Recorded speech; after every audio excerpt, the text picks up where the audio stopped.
અત્રેના ચોટીલા સબ division હેઠળ સમાવિષ્ટ થાનગઢ, મૂળી અને ચોટીલા તાલુકાઓની અંદર ગ્રામ્ય સ્તરે જ્યારે અમારી ફિલ્ડ વિઝિટ એટલે કે ફેરણી હોય છે ત્યારે તેમજ અવારનવાર અત્રેની કચેરીએ મુલાકાતના દિવસે આવતા અરજદારો, માતા પિતાઓ અને સિનિયર સિટીઝનો તરફથી રજૂઆતોના આધારે એવી હકીકતો ધ્યાને આવેલ છે કે આ સબ ડિવિઝન હેઠળ સમાવિષ્ટ અમુક દીકરાઓ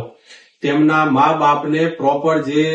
એમના ઘરે રાખવા જોઈએ તે રાખતા નથી, તરછોડી દીધેલા હોય છે, એમની સતત અવગણના કરવામાં આવતી હોય છે, એમને જે ખાધા ખોરાક અને પૂરતું પોષણ આપવું જોઈએ, ભોજન આપવું જોઈએ એ આપવામાં આવતું નથી, એમને કપડાં આપવામાં આવતા નથી વગેરે વગેરે હકીકતો એ સામે આવેલ છે। ત્યારે જ્યારે સિનિયર સિટીઝન અને માતા પિતાને જે એક એમના હક અને રક્ષણ માટેનો જે કાયદો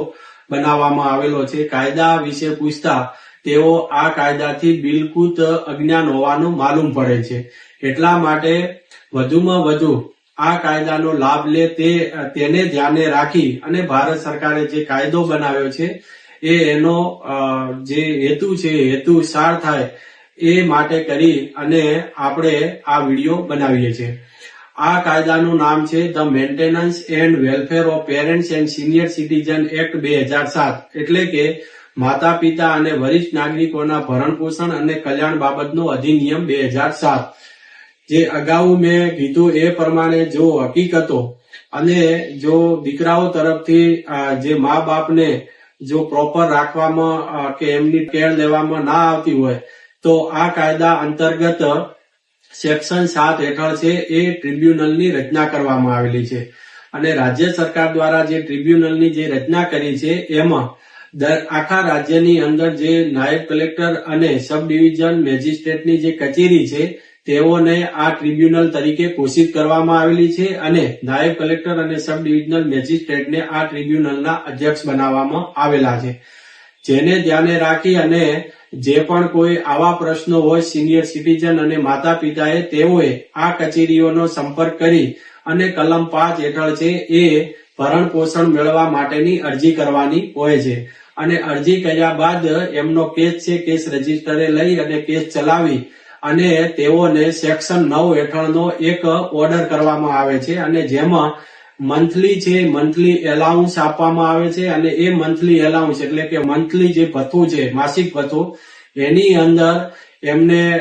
ખાધા ખોરાકી એટલે કે ભરણ પોષણ, એમના કપડા માટે અને એમને તબીબી સારવાર માટેનો ખર્ચો વગેરે તમામ બાબતોનો સમાવેશ કરવામાં આવે છે। આ હુકમ મુજબ જો તેમના દીકરાઓ પાલન ન કરે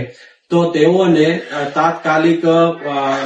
એની અરજી કરવાની હોય છે નાયબ કલેક્ટરને અને અરજીને ધ્યાને રાખી અને તાત્કાલિક વોરંટ ઇસ્યુ કરવામાં આવે છે અને જે મહિના માટે ભરણ પોષણ આપવામાં ન આવ્યું હોય એ મહિના પૂરતા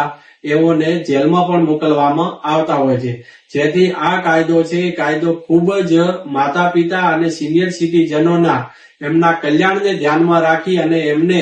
પાછળની જિંદગી છે એ સુખીથી અને શાંતિથી જીવી શકે તેને ધ્યાનમાં રાખી અને આ કલ્યાણકારી છે કાયદો બનાવવામાં આવેલો છે। જેથી આ કાયદાની અજ્ઞાનતાના લીધે ઘણા બધા મા બાપને તેઓના દીકરાઓ તરછોડતા હોય છે અને આવી રીતે હેરાન પરેશાન થતા હોય છે છતાં પણ અજ્ઞાનતાના લીધે આનો લાભ લઈ શકતા નથી। જેથી કરી અને આ ચોટીલા સબ ડિવિઝનની હેઠળ સમાવિષ્ટ જે 3 તાલુકા છે તેઓ